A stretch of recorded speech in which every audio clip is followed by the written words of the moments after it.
Actually ಯಾವತ್ತೂ ಇಷ್ಟು nervous ಆಗಿರಲಿಲ್ಲ. ನಾನು ಸ್ಟೇಜ್ ಮೇಲೆ ಮಾತಾಡ್ಬೇಕಾದ್ರೆ ಎದೆ ಡವ ಡವ ಅಂತ ಹೊಡ್ಕೊಳ್ತಾ ಇದೆ. ಫಸ್ಟ್ ಆಫ್ ಆಲ್ ಶಿವಣ್ಣ ಮತ್ತು ರವಿ ಸರ್ಗೆ ನನ್ನ ಸಾಷ್ಟಾಂಗ ನಮಸ್ಕಾರಗಳು. ಥ್ಯಾಂಕ್ ಯು ಸೋ ಮಚ್ ಇಬ್ರಿಗೂ. ನನ್ನ ಲೈಫಲ್ಲೇ ನಾನು ಅಂದ್ಕೊಂಡಿರಲಿಲ್ಲ ನನ್ನ ಒಂದು ಮೊದಲನೇ ಸಿನಿಮಾ ಇವೆಂಟಿಗೆ ನೀವುಗಳು ಗೆಸ್ಟ್ ಆಗಿ ಬರ್ತೀರಂತ. First of all thanks to Navarasan ಅವರು. ಇವರ ಒಂದು ಎಫರ್ಟ್ಸಿಂದ ಇವತ್ತು ಇಷ್ಟೆಲ್ಲ ಸಾಧ್ಯ ಆಗಿದೆ. ತುಂಬ ಥ್ಯಾಂಕ್ಸ್ ಇಬ್ರಿಗೂ. ನಾನು ನಮ್ಮೂರಲ್ಲಿ ಸಕಲೇಶ್ಪುರದಲ್ಲಿ ಕೂತ್ಕೊಂಡು ಈ ಹಿಂದೆ ಹೇಳಿದೆ, ಇದೇ ಪ್ರೆಸ್ ಮೀಟಲ್ಲಿ ಹೇಳಿದ್ದೆ. ನಮ್ಮ ತಂದೆಯವರು ಹೇಳ್ತಾಯಿದ್ರು, ನೀನು ಸಿನಿಮಾದಲ್ಲಿ ಹೀರೋ ಆಗುವಂತ. ನಮ್ಮ ಅಂಗಡೀಲಿ ಚಿಕ್ಕದೊಂದು ಅಂಗಡಿ ಇತ್ತು ಸರ್, 15x15 ಒಂದು ಸ್ಟೇಷ್ನರಿ ಶಾಪಲ್ಲಿ. ಸೊ ಅವತ್ತು ನಾನು ನಂಬಿರಲಿಲ್ಲ ನಮ್ಮ ತಂದೆಯವರು ಹೇಳಿದ ಮಾತು.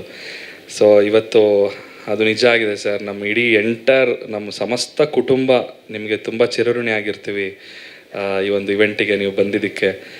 ಆ್ಯಂಡ್ ನೀವಿಬ್ಬರು the great pillars of Kannada cinema industry. So ನೀವಿಬ್ಬರು ಹಾಕ್ಕೊಟ್ಟಿರೋ ಹಾದಿಲ್ಲಿ ಪ್ರತಿಯೊಬ್ಬ ಆ್ಯಕ್ಟರ್ ಹೋದರೆ ಸಾಕು, ಬೇರೆ ಏನು ಹೊಸದಾಗಿ ಏನು ಮಾಡಬೇಕಾಗಿಲ್ಲ.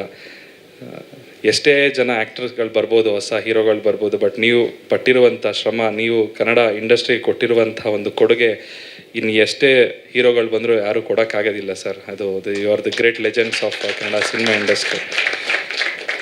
ಸೊ ನೀವು ಹಾಕ್ಕೊಟ್ಟಿರೋ ಹಾದಿಲಿ ನಾನು ಹೋಗ್ತೀನಿ ಸರ್. ನಾನು ಇವತ್ತವರೆಗೂ ಅದನ್ನೇ ನಂಬ್ಕೊಂಡು ಬಂದಿದ್ದೀನಿ. ಆ್ಯಂಡ್ ತುಂಬ ಧನ್ಯವಾದಗಳು. Thank you so much. May 9ನೇ ತಾರೀಕು ಸಿನಿಮಾ ರಿಲೀಸ್ ಆಗ್ತಿದೆ. ನಿಮ್ಮ ಮನೆ ಮಗ ಚಂದನ್ ಶೆಟ್ಟಿ ಸಿನಿಮಾದಲ್ಲಿ ನಾಯಕ ನಟ ಆಗಿ ಅಭಿನಯಿಸಿದ್ದಾನೆ. ದಯವಿಟ್ಟು ಬಂದು ನಮ್ಮ ಎಂಟೈರ್ ಚಿತ್ರತಂಡಕ್ಕೆ ಸಪೋರ್ಟ್ ಮಾಡಿ, ಸಿನಿಮಾ ನೋಡಿ ಎಂಜಾಯ್ ಮಾಡಿ. Thank you so much. ಸ್ವಾದಿಷ್ಟತೆಯ ಸ್ವಾದ, ತಾಜಾತನದ ಆಹ್ಲಾದ, ಉತ್ತಮ ಆರೋಗ್ಯ ಮತ್ತು ಹೆಚ್ಚಿನ ರೋಗ ನಿರೋಧಕ ಶಕ್ತಿಯ ವೃದ್ಧಿಗೆ ಈಗ ನಿಮಗೆ ಸಿಗುತ್ತಿದೆ ಉತ್ತಮ ಗುಣಮಟ್ಟದ ಪೌಷ್ಟಿಕಾಂಶ. Shri Vaidik millet health mix. ಇದು ಸಿರಿಧಾನ್ಯಗಳ ಸಂಪತ್ತು.